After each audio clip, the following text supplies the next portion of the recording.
What's good, y'all? This is Ryan Jackson from Ryan Jackson LLC. Hope y'all are doing good today.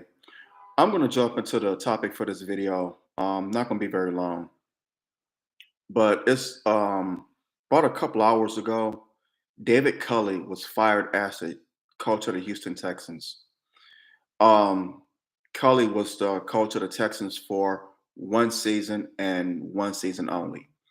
He was hired uh, last year, and he was hired to be fired. I'm gonna put it to you like that. Just being real, just keeping it 100. He was hired to be fired and he was doomed from the get-go because there was the whole situation with Deshaun Watson, the sexual harassment or sexual assault allegations. So that was hovering over the franchise's head. They didn't know whether Deshaun Watson was going to come. Well, actually, before that, let me rewind. Before that, Deshaun Watson's a free agent, so they don't know if he's going to come back to Houston or what he's going to do. They don't know. Um, then the sexual allegations a month later that comes out. How funny how that happens, right? Funny how that just happened. So then there's no question he's not coming back. I mean, why would the Texans bring him back? I mean, because how it is in America. All you gotta do is just say a black man did something, even if he didn't do it. Wait a minute, even if there isn't any proof of him doing it, there doesn't have to be any damn proof. No concrete, opulent proof of a black man committing a criminal act. All you have to do if you're white is just say he did it. Yeah, black man did it. Okay, that's good enough for us. We don't need any proof. Just your word alone, because you're a white woman, it goes a long way. This is the world that we're living in. It has come to this now, where you could just say a black man has done something without any concrete, opulent proof. And because you're a white woman, your word is the gospel. This is the world we're living in. This is the country we're living in. And it scares me. But that's beside the point. Um, so David Culley had to address the Deshaun Watson questions. Is he coming back? He's like, I don't know. I spoke to him, I don't know. So he had to go into the job with that uncertainty. Then you had the sexual allegations. That was another thing. Your best, uh, your second best player, your best player was Deshaun Watson. Your second best player was the receiver. What's his name? Can't think of his name. The receiver, Hopkins, DeAndre Hopkins. Yeah, he bolts to Arizona. Your best defensive player leaves. J.J. Watt. Your three top players on the team leaves. So what was David Culley left with? What was he left with? He finished the season 4-13. Bad record, but I think he did a good job considering what he had to work with. They didn't finish last place in the AFC South. That was the Jacksonville Jaguars. They finished butt naked last. Jacksonville did. David Culley got the Texans to third place, 4-13. Not a great record. Of course, it's not a great record, but considering what this man was working with when he inherited this mess, he did a good job. And then how is he thanked? He's shown the door. That's how the Texans thank him. We know that you didn't have anything to work with. We know Deshaun Watson, we didn't know if he was coming back, but then he's facing these sexual allegations, so we don't want him back. Oh, by the way, our best receiver, second best player just left, went to Arizona. Oh, by the way, our best defensive player, the best defensive player in the Texans history, in their short history, he went to Pittsburgh. I think it was Pittsburgh. Oh, yeah. So we want you to be our coach. 4-13. Oh, thank you, but beat it. That's how he's thanked. The second black head coach this week, the second black head coach this week has been fired. Brian Flores down in Miami early in the week. I think it was on Monday. And now David Culley today. This just proves what I said on Monday. I believe it was Monday. Yeah. We need to start our own our own leagues. These people do not want to do right by us. There are as many head coaches, black head coaches, in the NFL at this very moment as it was in 1989, and that's one. I went through all the NFL teams, both in the NFC and the AFC, and the only black head coach there is in the NFL, is Mike Tomlin of the Pittsburgh Steelers. He's the only head coach, the only black head coach in the NFL as of right now. It's Mike Tomlin of the Pittsburgh Steelers. And he's been head coach of Pittsburgh for 15 seasons. Hasn't had one losing season. That is incredible. But that speaks to the Pittsburgh Steelers. They're committed to him. 15 years, not one losing record. You won a Super Bowl, won what, 2 AFC championships, and he's gotten y'all into the playoffs with the crazy season that the Steelers have had this season. But that's beyond that's neither here or there. I mean, that's great, but still, Mike Tomlin is one. He's one. He's an exception. He's an exception to the rule. And I'm a huge Mike Tomlin fan. I like that guy. He's a straight shooter. You know, he shoots straight from the hip. Love that guy. But he's an exception. This just goes to show you black head coaches aren't good enough. The NFL, as far as they're concerned, black head coaches aren't good enough to coach in the league where the league is 70% black. Think about that. The league is 70% black, yet black head coaches aren't good enough to coach black men or white men, whatever. These owners, this whole racial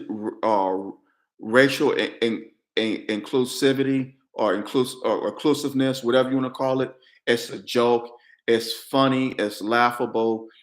The Rooney Rule is, I don't even know why they even had a damn rule, because yeah, you hire a black man to be your coach. Well, no, you interview him, you give him the interview. Just think about it. They had to force NFL teams to give a black man an interview to be a coach. Not that he's going to get the job. And then when he gets the job, you fire him after 2 years. You didn't want to hire him in the first place. That proves to me right there. Brian Flores had 2 winning seasons in Miami. 2 winning seasons in Miami. And you fire him. David Culley wasn't even given a fair shot. He was hired to be fired. Why even give him the man? Why even interview him? If you're not going to give me the job, or if I get the job, you're not going to give me a chance to, to get the players that I want, get my staff, create a winning culture. I don't even want the damn interview. Why? You're just doing it for formalities. And it's a joke. It's an absolute joke. It just goes to show you the NFL is a good old boys club. It always have been and always will be. Ain't nothing changed. The NFL is back to what it was in 1989, when Art Shell was the first black coach hired by the LA Raiders, then the LA Raiders. They were in LA then. And Al Davis hired him. the late Al Davis. He went against the grain anyway. Al Davis, because he hired the first Hispanic head coach, and Tom Flores won 2 Super Bowls. He sure did. Just got into the Hall of Fame last summer, which is a joke. He should have been in the Hall of Fame. Tom Flores. And he hired the first black head coach in 1989, which was Art Shell with the then Los Angeles Raiders. So, I mean, NFL is a joke. And this just should be incentive for black men, powerful black men with money, to get together that love football, to get together and say, you know what? The NFL, they just want black men to just get brain damage and carry on business as usual. They don't think of us that we have the brains to be a head coach. We don't have what it takes to be an owner. They already proven it. They're proving it time and time again. They don't think we have the intelligence to be a head coach and an owner either. There are no black owners in the NFL. It's high time that black men got together. Your Jay-Z's, your Will Smiths, your what's another one? Yeah, Jay-Z, Will Smith, Bob Johnson, whomever. Black men with money got together and created their own football league. We had our own league over 100 years ago with the Negro Leagues in baseball. We had our own football league.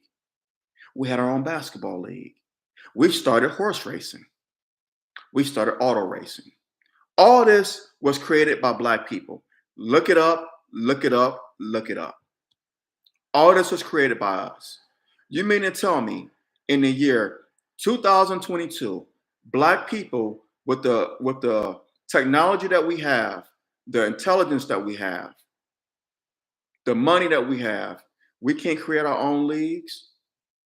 We did it in the early 1900s when we were dirt poor during Jim Crow segregation. Now that we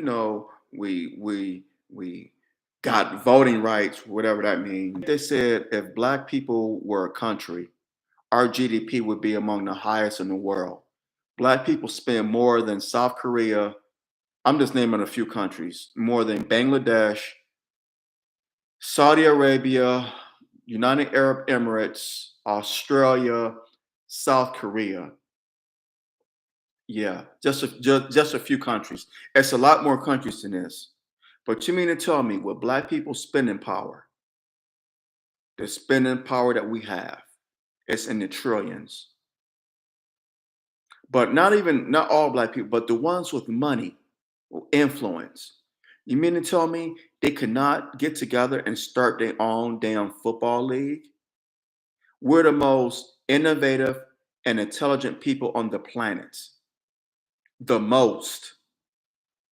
We are the most intelligent and innovative people on this damn planet. You mean to tell me they couldn't get together and start their own damn football league? Hire your own coaches. Have your own teams. Oh, the NFL don't want to hire me as a coach? You know what? Screw the NFL. I don't need the NFL. I got this all black league I could go to.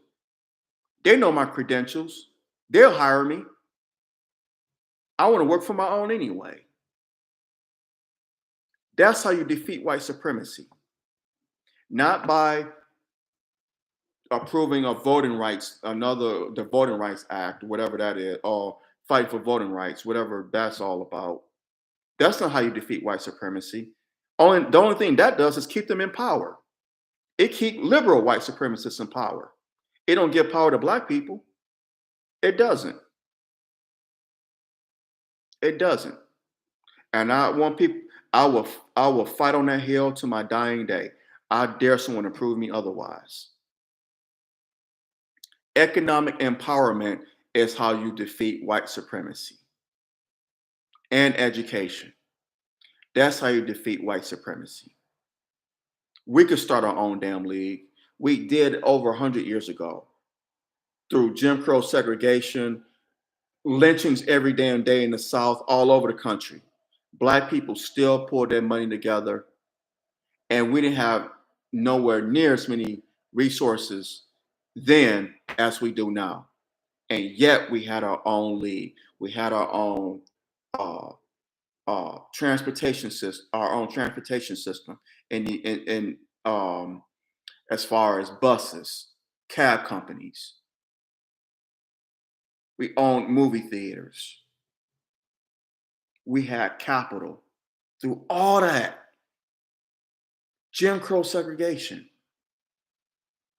Going back to the 19 teens, 1920s, Black people had this. We could get back to that in 2022, but we on, and excuse me for saying this, but we still on the nipple of white supremacy. We have to get off that nipple. We have to get off of it.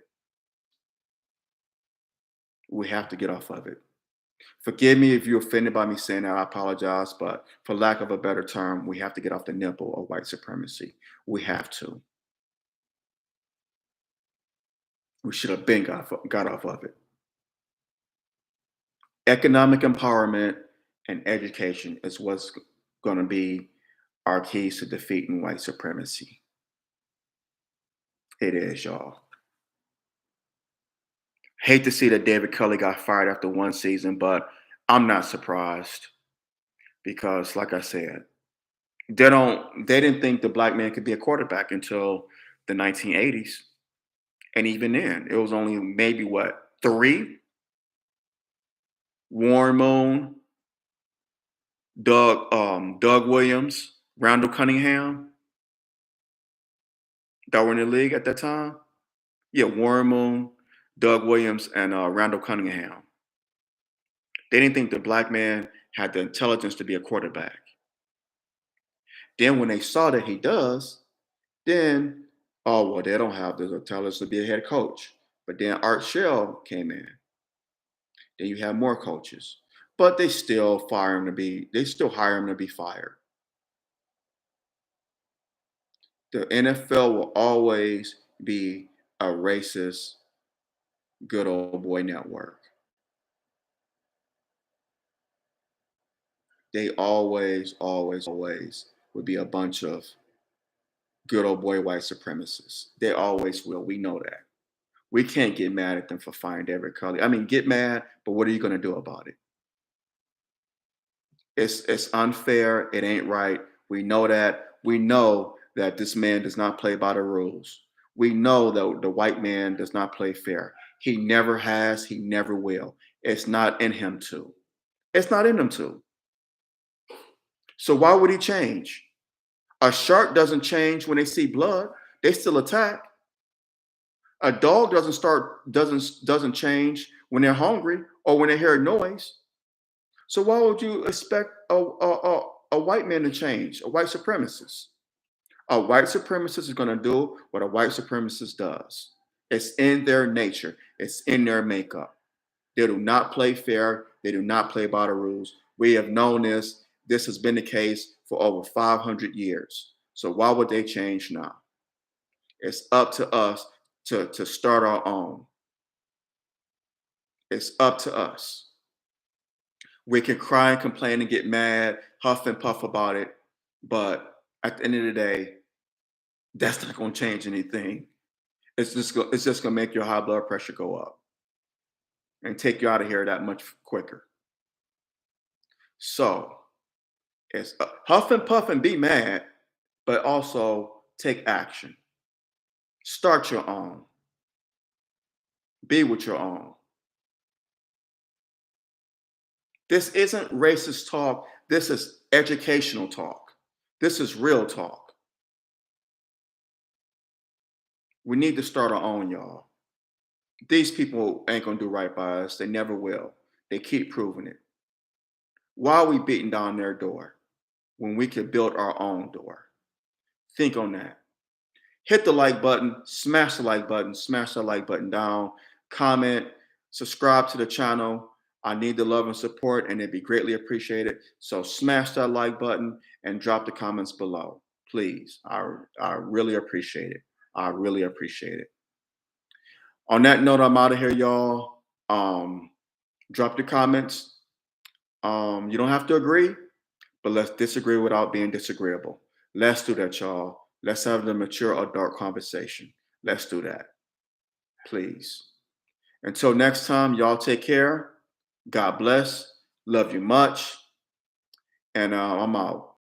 And I'll talk to you later. All right, take care. Love you. I'm out. Peace.